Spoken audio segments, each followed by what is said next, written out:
I am Angel. Welcome to the channel. 3 years after the publication of this novel and now a year after the passing of the author, today I have finished reading it at last. I felt that I had to share my experience, sensations, reactions and opinions with you. I Give You My Silence by the now immortal Peruvian novelist Mario Vargas Llosa. A novel that, as a Peruvian that I am and someone who deeply loves the country, could not but captivate me from beginning to end. What a way to bid farewell to this material world with a book that is a way of paying tribute to the country in which he was born and which allowed him to be no longer only from here, but a man of the world, a universal citizen, and a man who could discuss everything. And it is that, faithful to his style and not for that reason more of the same, Vargas Llosa takes us Peruvians to discover and above all rediscover our culture, this culture of ours. And how does he do it? By almost making us read 2 books instead of 1. Is not the protagonist Toño Azpilicueta also an author? Do we not in fact read that author who comes to life thanks to Vargas Llosa himself? Within I Give You My Silence, in alternating chapters, we are made to read the book Lalo Molfino and the Silent Revolution, a brilliant 2-for-1. Who is Toño Azpilicueta? A great connoisseur of Peruvian music, a scholar, above all of the Vals Criollo or Creole waltz, which is so limeño, so coastal and so Peruvian. A man who, although he knows so much about the subject, does not go beyond writing columns in magazines of small circulation and feels that the intellectual elite despises him or even worse, ignores him. And he, who only once saw an exceptional guitarist in this country of guitarists called Lalo Molfino, as talented as he is unbearable in character, becomes obsessed with him and does not understand how someone so talented is barely known in Peru, or even in his native Puerto Eten, a port that is located near Chiclayo on the northern coast of Peru. Should they not remember him there and even have made him a monument? And nevertheless, the figure of Lalo Molfino is elusive, but all the same it would be about him that the book would deal, which we savor and almost like a guilty pleasure read within this novel. The thesis of Lalo Molfino and the Silent Revolution is that música criolla, or Creole music, is what unites us Peruvians and should make us a strong country in which there are no longer those differences by race or social position. Let Azpilicueta say it better, or Vargas Llosa, well, I no longer know. Sometimes authors merge with their characters. Page 123. It is not religion nor language or wars that was forming a country, but music. 146. The one of mixtures will be the true Peru. 202. Música criolla is going to have that fundamental role, to unite Peruvians. And this within a context in which the work is set. A Peru from before the new millennium, still afflicted by the scourge of the terrorism of Sendero Luminoso, or Shining Path, which lashes out, as on page 16, against those who do not share its ideas, such as the great heroine Maria Elena Moyano. Now then, how to make Lalo Molfino converge with the Vals Criollo and Guachaferia is a very Peruvian word. I translate it as tasteless kitschiness. They are 2 central characters in the book, or rather in the 2 books that we have ended up reading. As a limeño and Peruvian that I am, and that right now I am going to turn 40 years old, I am not an expert, but I believe I know about these 2 forms of Peruvianness. And for that reason, Vargas Llosa, I believe it and I know it, has written this book for us with great complicity. And those who are not Peruvians, I believe that you will also understand. If not by means of Mario's pen, at least that little desire will be generated. That interest in looking for more information on the internet, on YouTube and Wikipedia. That is what good books do, is it not? Anyway, the Vals Criollo has a varied origin. The indigenous people continued with their music, page 199, and the fusion of the music of whites brought from Spain with that of the African slaves occurred more than in the 3 colonial centuries, page 113, only in the 19th century, I would say leaning more towards the 20th. Page 15, the Peñas Criollas, or Creole music venues, are mentioned. Being a limeño, I confess that I have never been to one. It is like a concert hall of Creole music, but something more intimate, more homely, more authentic. Peruvian music, page 25. The most sublime contribution of Peru to the world. Does Azpilicueta say it or Vargas Llosa? In any case, for those of us who love our music, and even though some complain that it is already dying, but in reality it does not die, how not to agree?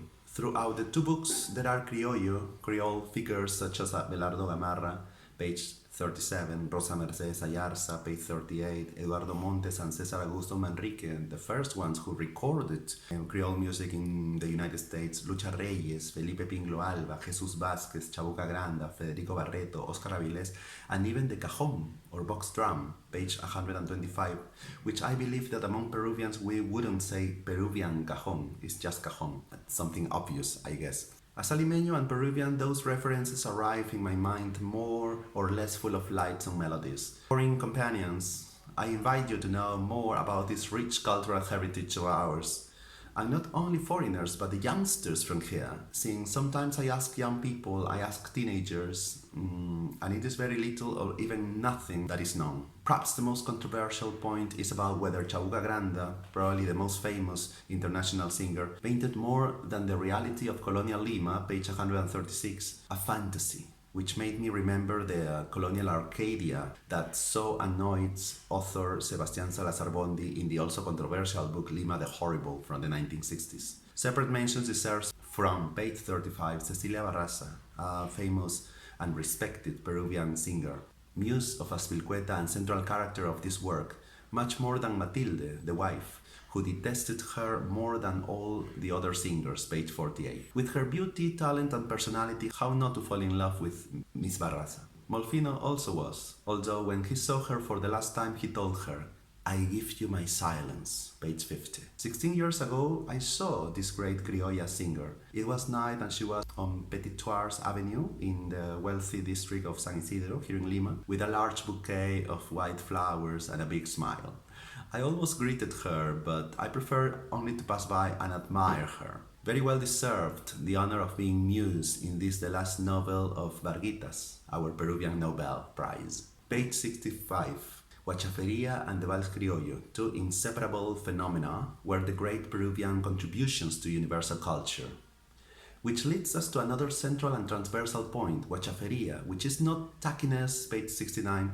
It is a way of understanding the world in a less cultured and more intuitive way. I quote literally. Page 206.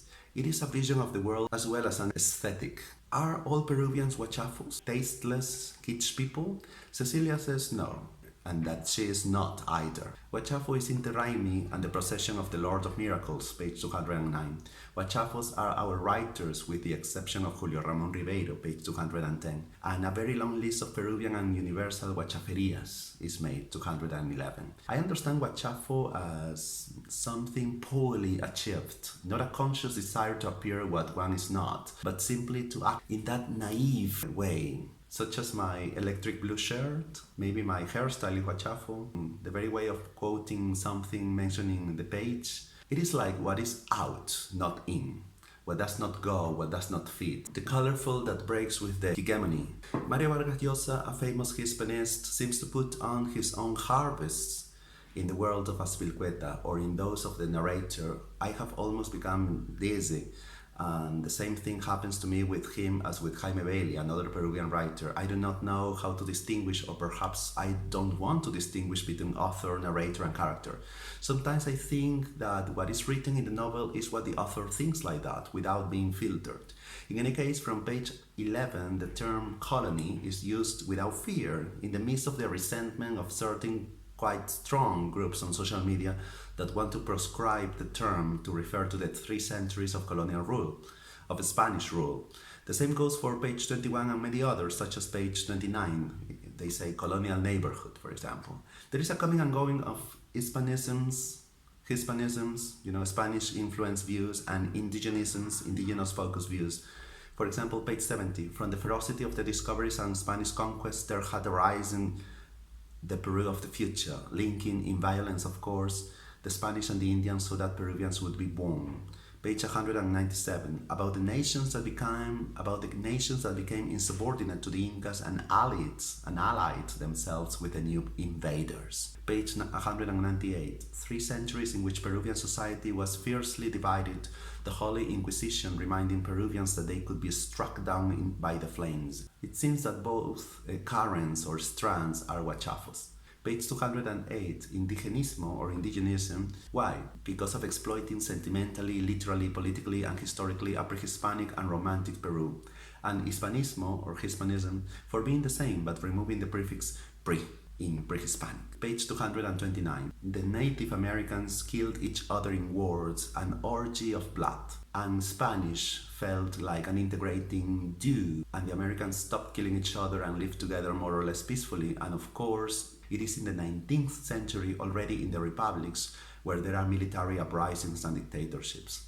I almost felt that I was reading Isabel Ayuso or Santiago Abascal, right-wing Spanish politicians, until on page 223 Bartolomé de las Casas is called extraordinary. And the English could not be missing.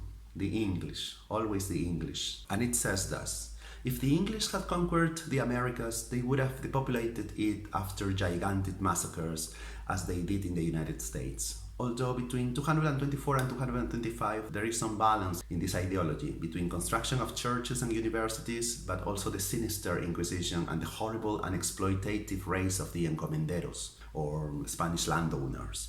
Page 238 of how the Tahuantinsuyo exiled its dissidents, embedding them in distant lands. Having said this, in the end I perceive Vargas Llosa, whether these were the words of Azpilcueta or his own smuggled into the novel, a profound Peruvianness. Neither one nor the other, but rather that amalgam that Peru is. A Peru that needs unity, like that on page 75.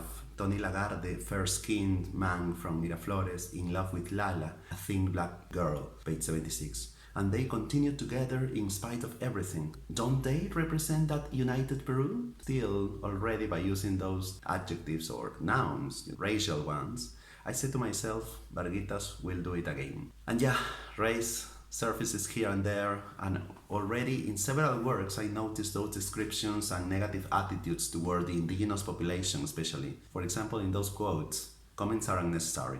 Page 63, the wife of Collao was the man who lent Azpilcueta money to publish his book. Gertrudis, a little highland girl from Ayacucho. Page 203, would you marry one of those little Indian girls who never bathe and who have their arses smelling of vomit? Vargas Llosa never learned in that respect. As in other novels, the places of Peru fill us with images, as beautiful as sad, as nostalgic and important for those of us who live here. Apart from the center of Lima and Miraflores, so well known, visited and written about, there is Villa El Salvador, home of Toño Azpilcueta, in the south of Lima, in what was originally a sandy wasteland. Page 21, the alleyways of Lima, true breeding grounds of rats. From those miserable little rooms, page 22, came the great guitarist and cajon players of Peru, page 23. And yes, sometimes I have passed through Barrios Altos, a populous area since long ago, immediately to the east of the historical center of Lima. Page 55, the Pampa of Amancáes, of which I know so little, but which in those years, in those times of the viceroyalty, seems to have been the germ of what would be the Vals Criollo in the 19th century. Page 61, the great sandy expanses of the Peruvian coast, those formidable, endless sandy expanses. I quote literally, page 89, the damned rubbish dump near Puerto Eten, that disgusting wasteland which smelled of all the filth in the world. And it was there that Lalo Molfino was born and was abandoned among rats and insects. The rodents, which cause so much fear in Azpilcueta, almost drive him crazy here and there in the novel. And of course there are many deep thoughts. Page 97, the small disconnection with Peru that nevertheless they had managed to remedy by giving themselves over to the most Peruvian of the arts, Creole music. That is, and these are my words, music strengthens what is Peruvian, and if one is not entirely Peruvian, it makes one Peruvian. 158. The endearing meditations on death that appear in some criolla songs. That is, not only Mexico and Spain have that deep relationship with death. Just listen to these verses of the criolla song, The Guardian. Weed my grave every day and throw far away the pile of earth. And if my beloved comes to weep, make her leave the cemetery and close it. Although in the end the lyrics are by the Colombian Julio Flores. A tremendous letdown, I believe it was Peruvian. It even seems moving to me, as I said at the beginning, that Vargas Llosa practically said goodbye to our country, Peru, with this novel. Double novel, tribute novel to a country of all bloods, of all backgrounds, of all origins. A country that needs unity. Perhaps not, or not only by means of the Vals Criollo, but a country that will be even greater when we rid ourselves of those burdens that divide us and seek what unites us and should make us look towards the same north. Definitely a great read, and I regret not having read it before. Highly, highly recommend it. Bye bye.